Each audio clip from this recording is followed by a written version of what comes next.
وہ اس کی حالت کا جائزہ لے رہا تھا، اس کی پریشانی کو تول رہا تھا کہ کب وہ وقت آئے گا جب اسے خبر دے کر اس پر وہ ضرب لگائی جائے جس کی تیاری اس نے کی ہوئی ہے۔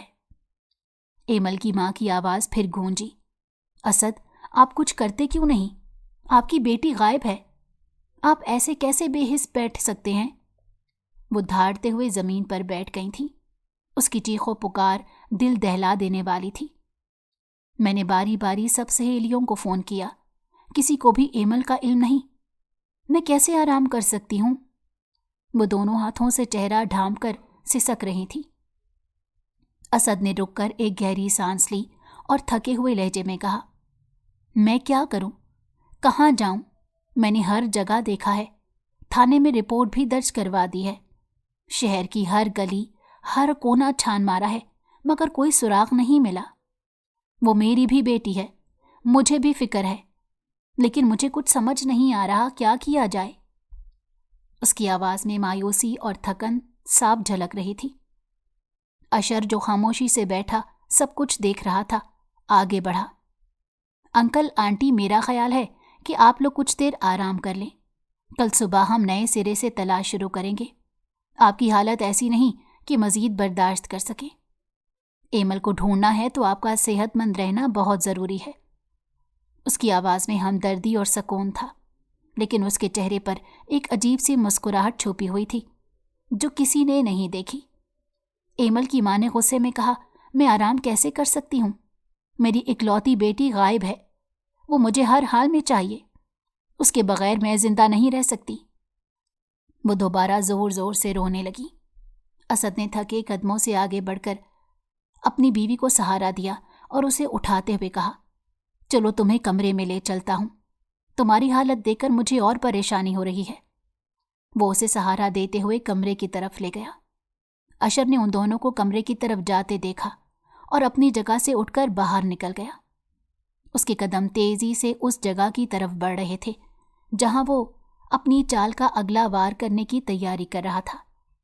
اس کے چہرے پر سکون تھا اور آنکھوں میں ایک عجیب سی چمک، جیسے وہ شطرنج کے کھیل کا ایک اور مہلک وار کرنے جا رہا ہو۔ جنگل کے اس پرانی حویلی کے پچھواڑے ایک سنسان کمرے کی طرف اس کے قدم بڑھتے جا رہے تھے جہاں اس نے ایمل کو چھپا کر رکھا تھا اور اس لمحے کا انتظار کر رہا تھا جب اس کے وار سے اسد خان کی خود ساختہ دنیا زمین بوس ہو جائے۔ اشر اور ایمل کے درمیان خاموشی چھائی ہوئی تھی۔ وہ ایک دوسرے کے قریب ہونے کے باوجود اندرونی طور پر ایک دوسرے سے دور تھے۔ اشر کے دل میں انتقام کی آگ بھڑک رہی تھی، جبکہ ایمل کا دل جذبات کی کشمکش میں مبتلا تھا۔ جب اشر ایک کونے میں بیٹھا اپنے منصوبوں پر غور کر رہا تھا، ایمل دبے قدموں اس کے قریب آئی اور بولی، اشر، کیا کبھی آپ نے سوچا ہے کہ انتقام کے بعد آپ کے دل کو سکون ملے گا یا پھر بھی یہ آگ کبھی نہیں بجھے گی؟ اشر نے گہری نظر سے ایمل کو دیکھا اور کہا، سکون اس وقت ملے گا جب میں اپنے والدین کی قربانی کا حساب لے لوں گا اور اپنے حق کو واپس پالوں گا۔ ایمل نے نم آنکھوں سے کہا، لیکن کیا یہ سب کچھ کسی کی زندگی برباد کر کے حاصل کرنا ضروری ہے؟ اشر نے طنزیہ لہجے میں کہا، زندگی کا سبق تمہارے والد سے بہتر کون دے سکتا ہے؟ ایمل نے جھک کر کہا، میں جانتی ہوں میرے والد نے جو کیا وہ غلط تھا، لیکن کیا ایک غلطی کے بدلے دوسروں کی زندگیاں برباد کرنا ٹھیک ہے؟ اشر نے تلخی سے کہا، تمہارے لیے یہ سب کچھ کہنا آسان ہے کیونکہ تم نے اپنی ماں کو مرتے نہیں دیکھا۔ ایمل چپ ہو گئی، لیکن اس کے دل میں اشر کے درد نے جگہ بنا لی۔ وہ ایمل کو وہیں اکیلا چھوڑ کر واپس گھر کو لوٹ آیا تھا۔ حویلی میں خاموشی کے بجائے ایک عجیب سا شور تھا۔ پولیس کی گاڑیاں حویلی کے ارد گرد کھڑی تھیں اور اندر افسروں کی چہل پہل جاری تھی۔ کمرے کمرے کی تلاشی کے بعد بھی کوئی سراغ نہ ملا تھا۔ اسد خان جو ہمیشہ اپنی چالاکی اور دولت کی وجہ سے اس حویلی کا مالک تھا، آج ایک شکست خوردہ انسان لگ رہا تھا۔ ہر سوال پر صرف سر جھکائے ہاں یا نہ میں جواب دے رہا تھا، جبکہ ایمل کی ماں دیوار سے لگی روتی جا رہی تھی۔ افسر اسد خان کے پاس آ کر بولے، خان صاحب، تحقیقات کے مطابق ہمیں کوئی ایسا سراغ نہیں ملا جس سے یہ ثابت ہو کہ آپ کی بیٹی کو اغوا کیا گیا ہے۔ ہمارے خیال میں شاید وہ خود گھر چھوڑ کر جا چکی ہیں۔ اسد خان نے ایک لمحے کے لیے نظر اٹھا کر افسر کی طرف دیکھا اور پھر اپنا سر جھکا لیا۔ لیکن ایمل کی ماں ایک دم چیخی، یہ ناممکن ہے، میری بیٹی کبھی ایسا نہیں کر سکتی۔ وہ اپنے والدین سے محبت کرنے والی بچی ہے، وہ کیوں گھر چھوڑ کر جائے گی؟ وہ کوئی بغاوت کرنے والی لڑکی نہیں ہے۔ اس کی آنکھوں سے آنسو بہہ رہے تھے، لیکن پولیس افسر مایوسی سے سر ہلا کر واپس چلا گیا۔ اسد خان تھکے قدموں سے اپنے کمرے کی طرف گیا اور پلنگ پر گر گیا، جیسے برسوں کے تھکن نے اسے آ لیا ہو۔ ایمل کی ماں اس کے پیچھے گئی اور اسے گھورتی رہی۔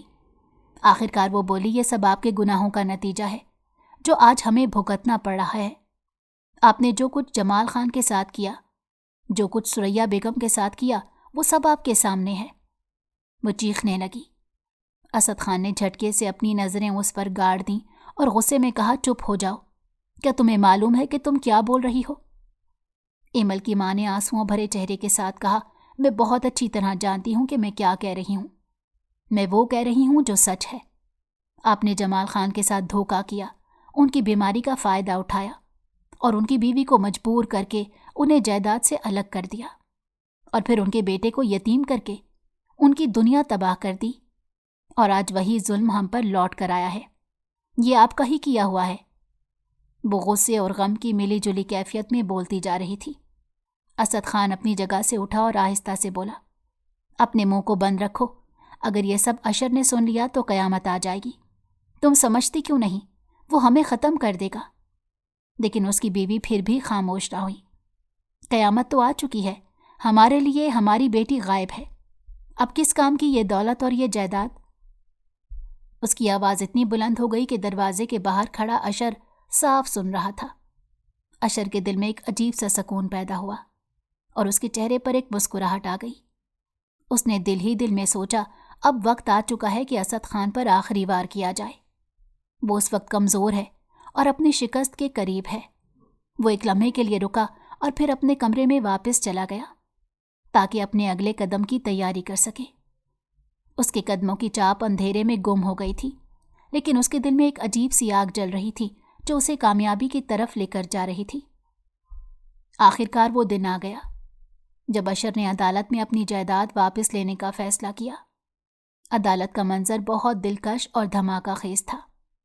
اشر نے مضبوط لہجے میں کہا، معزز جج صاحب، یہ زمین، یہ جائیداد میرے والدین کی محنت کا نتیجہ ہے جو دھوکے سے مجھ سے چھین لی گئی۔ اس کے الفاظ کمرہ عدالت میں گونج اٹھے۔ اسد نے اپنا دفاع کرنے کی کوئی کوشش نہ کی اور ہارے ہوئے جواری کی طرح سب کچھ اشر کے حوالے کر دیا۔ وہ بیٹی کی جدائی میں اس قدر کمزور پڑ چکا تھا کہ اپنا دفاع بھی نہ کر سکا۔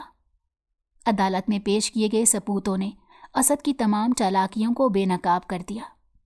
جج نے فیصلہ سنایا اور اشر کی جائیداد اسے واپس دے دی گئی، لیکن اشر نے ایک احسان اس پر یہ کیا تھا کہ اس کے تمام تر گناہوں کے باوجود اس کے خلاف کوئی کارروائی نہیں کی تھی۔ ایمل کو اس کی سچائی بتا کر وہ اسے دوہری سزا دے چکا تھا۔ تم اپنے والدین کے پاس جا سکتی ہو۔ اشر عدالت سے سیدھا وہاں پہنچا جہاں ایمل قید تھی۔ میرا مقصد پورا ہوا، میں عدالت میں کیس جیت چکا ہوں۔ اس نے جائیداد کے تمام حقوق اسے دکھاتے کہا، لیکن وہ جانے کے بجائے اشر کے ساتھ کھڑی تھی۔ اس کے دل میں ایک عجیب سی خوشی اور غم کا ملا جلا احساس تھا۔ وہ جانتی تھی کہ اس کے والد نے جو کیا وہ غلط تھا، لیکن اشر کا دکھ دیکھ کر وہ اپنے جذبات کو قابو میں نہیں رکھ پائی۔ اشر نے اسے کہا، ایمل، جو کچھ میں نے تمہارے ساتھ کیا یہ سب تمہارے والد کی وجہ سے ہوا۔ ایمل نے رو کر کہا، اشر، میں جانتی ہوں، لیکن میں آپ کے ساتھ ہوں کیونکہ میں نے آپ کو سمجھا ہے اور اب میں آپ کو خوش دیکھنا چاہتی ہوں۔ اشر نے ایمل کی آنکھوں میں سچائی دیکھی اور پہلی بار اس نے اپنے دل میں محبت کو محسوس کیا۔ اس نے ایمل سے کہا، شاید میں نے زندگی کو صرف نفرت کی نظر سے دیکھا تھا، لیکن تم نے مجھے بتایا کہ محبت میں بھی سکون مل سکتا ہے۔ ایمل نے مسکراتے ہوئے کہا، شاید سکون نفرت کے بجائے معافی میں ہے۔ اشر نے گہری سانس لیتے ہوئے کہا، ایمل، تم نے مجھے معاف کرنا سکھایا اور شاید یہی میرے زخموں کا مرہم ہے، تو پھر میری خاطر میرے بابا کو معاف کر دو۔ ایمل نے اس کے سامنے ہاتھ جوڑ لیے۔ اشر چند سیکنڈ کے لیے خاموش ہو گیا اور پھر اس کا ہاتھ تھام کر باہر نکل آیا۔ یہ حویلی جس کی شان و شوکت سے اسد خان کا دل بوجھل ہو رہا تھا، اولاد اور جائیداد دونوں ہاتھ سے نکل چکے تھے۔ اس کی بیوی نے ایک ٹھنڈی سانس بھری اور کہا، اب شاید ہمیں یہاں سے چلے جانا چاہیے۔ اسد خان نے اس کی بات پر کوئی جواب نہ دیا اور چپ چاپ کھڑا رہا۔ اتنے میں حویلی کے بڑے دروازے کی طرف سے قدموں کی چاپ سنائی دی۔ اسد خان اور اس کی بیوی چونک گئے۔ دروازہ دھیرے دھیرے کھلا اور اشر اندر داخل ہوا۔ اس کا چہرہ پرسکون تھا اور اس کے ساتھ ایمل کھڑی تھی۔ اسد خان کی نظریں جیسے پتھر کی ہو گئی۔ وہ ایک لمحے کے لیے ہکا بکا رہ گیا اور پھر غصے سے چیخا، ایمل تم اشر کے ساتھ؟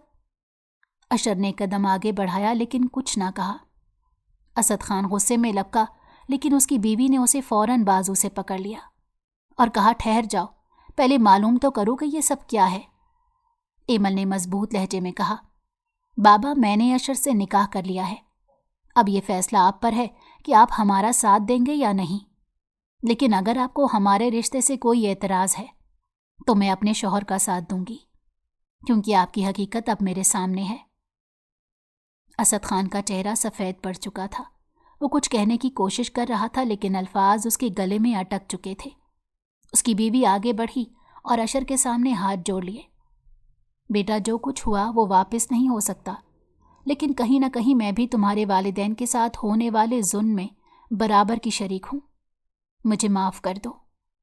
اشر نے اسے دیکھ کر ایک لمحے کے لیے توقف کیا اور پھر دھیرے سے کہا، آنٹی آپ نے میرے ماں باپ کے ساتھ جو کیا وہ شاید میں کبھی بھول نہ سکوں، لیکن ایمل کی خاطر میں آپ کو معاف کرتا ہوں۔ یہ سب سن کر اسد خان جیسے زمین پر بیٹھ گیا۔ اس کے گھٹنے جواب دے گئے اور وہ اشر کے قدموں میں جھک کر کہنے لگا، بیٹا میں ایسا گنہگار ہوں جسے شاید معافی کے لائق بھی نہ سمجھا جائے، لیکن اگر تمہارے دل میں ذرا سی بھی رحم کی گنجائش ہے تو مجھے معاف کر دو۔ اشر نے ایمل کی طرف دیکھا جو اپنے والد کی یہ حالت دیکھ کر آنکھوں میں آنسو لیے کھڑی تھی۔ اشر نے گہری سانس لی اور کہا، اسد خان شاید میں تمہیں معاف نہ کرتا، لیکن ایمل کی محبت اور تمہاری حالت دیکھ کر میں نے فیصلہ کیا ہے کہ میں تمہیں معاف کرتا ہوں، لیکن یاد رکھو یہ معافی ایمل کی خاطر ہے، تمہاری نہیں۔ حویلی کی فضا بدل چکی تھی۔ اشر نے اپنے والد کا تمام بزنس امپائر سنبھال لیا اور اسد خان نے اپنی زندگی کا بقیہ حصہ حویلی کے ایک کونے میں شرمندگی کے ساتھ گزارنے کا فیصلہ کر لیا۔ ایمل نے اپنی محبت اور اشر کی مضبوطی کے ساتھ ایک نئی زندگی کا آغاز کیا، اور یہ حویلی جو کبھی مکر و فریب کی گواہ تھی، آج سکون اور محبت کی نئی کہانی کا آغاز کر چکی تھی۔